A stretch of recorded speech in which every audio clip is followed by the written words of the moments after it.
Albert Haynesworth. In 2009, the Washington Redskins, a team that historically treats the salary cap like a suggestion rather than a rule, handed Haynesworth a 7-year, $100 million deal. At the time, Albert was an absolute beast of a human. By the time he got to DC, he had the motor of a lawnmower that's been sitting in the rain since the 90s. The defining moment of his career in Washington?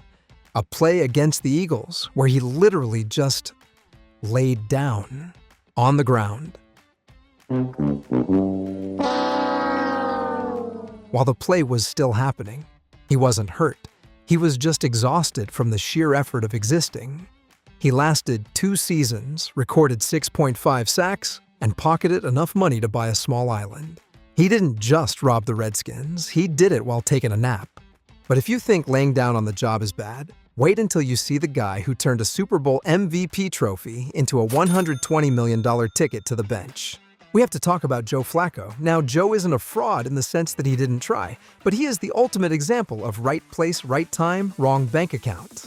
After a historic Super Bowl run where he briefly turned into Joe Montana, the Ravens were backed into a corner. They gave him a 6-year, $120.6 million deal, making him the highest-paid player in NFL history at the time. The problem? Joe Flacco was a Volvo being paid like a Lamborghini. Once that contract hit the books, the Ravens couldn't afford the defense that actually won them that Super Bowl.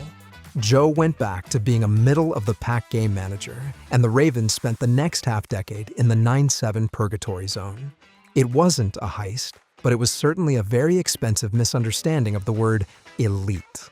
Speaking of expensive misunderstandings, let's travel to Philadelphia, where the Dream Team turned out to be a total recurring nightmare. In 2011, Nnamdi Asomugha was the gold standard. In Oakland, QBs didn't even bother throwing his way. He was the island.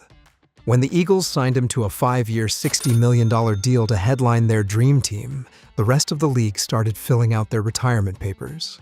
Except, there was one tiny detail the Eagles missed. Nnamdi was a pressman corner, and they wanted him to play zone. It was like buying a Ferrari and trying to use it as a tractor. He went from being a lockdown superstar to a guy who was getting cooked by third stringers on slants.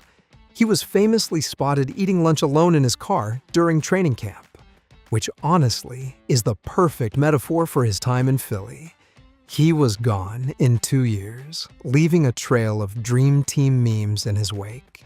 Nnamdi lost his island, but our next fraud managed to lose an entire fan base's respect before he even stepped on the field. The Houston Texans in 2016 did something truly brave. They gave $72 million to a guy they had never actually met. Brock Osweiler had started exactly 7 games for the Broncos. He looked tall, he had a strong arm. He looked like a quarterback from a Hollywood movie. The Texans were so thirsty for a franchise QB, they didn't even do a Zoom call. They just mailed him the contract. It took approximately 3/4 of Week 1 for Houston to realize they'd bought a $72 million lemon. Brock was throwing passes to people in the 3rd row. He was missing wide-open receivers by 10 yards. He was so bad that a year later, the Texans literally paid the Cleveland Browns a 2nd-round pick just to take him off their hands. Oh, brother, this guy stinks! He is the only player in history to be traded like a toxic asset in a subprime mortgage crisis. If you think Brock was a bad investment, wait until we talk about the wide receiver who turned the Big Apple into a big-time vacation spot. The New York Giants have had some rough years, but the Kenny Golladay era was a special kind of painful. In 2021, they gave Babytron a 4-year, $72 million contract. They needed a red zone threat. They needed a guy who could catch a contested ball. Golladay responded by playing 14 games in his first season and scoring 0 touchdowns, not 1. You could have paid a literal mannequin $72 million and gotten the same statistical output in the end zone. He was slow, he couldn't get separation, and he seemed more interested in arguing with the coaching staff than, catching footballs. It was a $72 million cardio session. The Giants got nothing for their money, but the Patriots once paid a king's ransom for a guy who couldn't even stay on the throne. Bill Belichick doesn't usually miss. He's the guy who buys low and sells high. But in 2007, he went against his own DNA and gave Adalius Thomas a 5-year, $35 million deal. Massive by Patriot standards. Thomas was supposed to be the ultimate chess piece. Instead, he became the ultimate headache. He fought with Belichick over being late to meetings due to snow. Pro tip: don't use the weather as an excuse to a guy who coaches in Foxborough. And his production cratered. He went from a Pro Bowler in Baltimore to a healthy scratch in New England. It turns out, the Patriot way doesn't work if you're not willing to shovel your driveway. From snow problems to no-show problems, let's look at the Redskins' second biggest mistake. And yes, it's another $100 million hole. After a magical season in Carolina where he looked like the best corner in the world, Josh Norman hit the market. The Redskins, true to form, backed up the Brinks truck. 5 years, $75 million. Norman was great at talking. He was world-class at trash talking. He was less great at actually covering receivers without the help of the Panthers' elite pass rush. He became a highlight reel for the other team. Whether it was Odell Beckham Jr. or Dez Bryant, everyone seemed to have their best game when Norman was in the vicinity. He wasn't a bust in the traditional sense, but he was a massive overpay for a guy who was more of a brand than a lockdown defender. Sometimes a player is a fraud because of their play. Other times, it's because they just can't keep their head on straight. Enter Antonio Brown. This one is legendary because he never even played a down. The Raiders traded for AB and gave him a 3-year, $50 million extension. What did they get for that money? Frostbitten feet from a cryotherapy mishap. A legal battle over a specific helmet that the NFL had banned. A verbal altercation with the GM, a hot air balloon entrance to camp.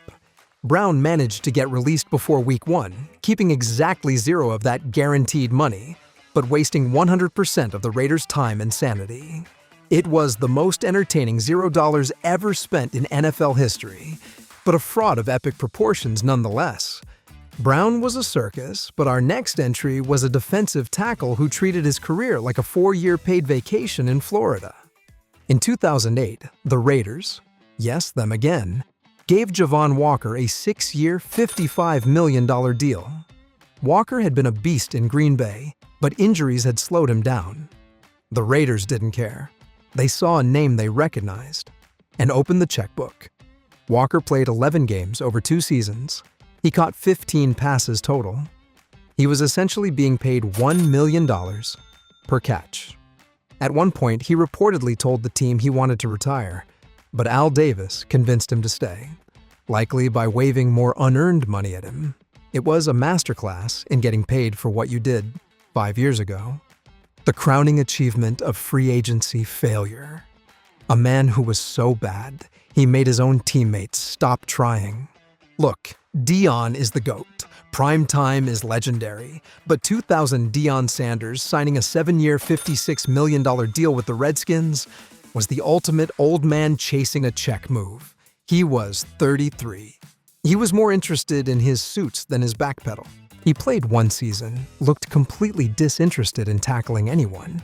To be fair, he never liked tackling, but now he had an excuse, and then retired to go to the broadcast booth.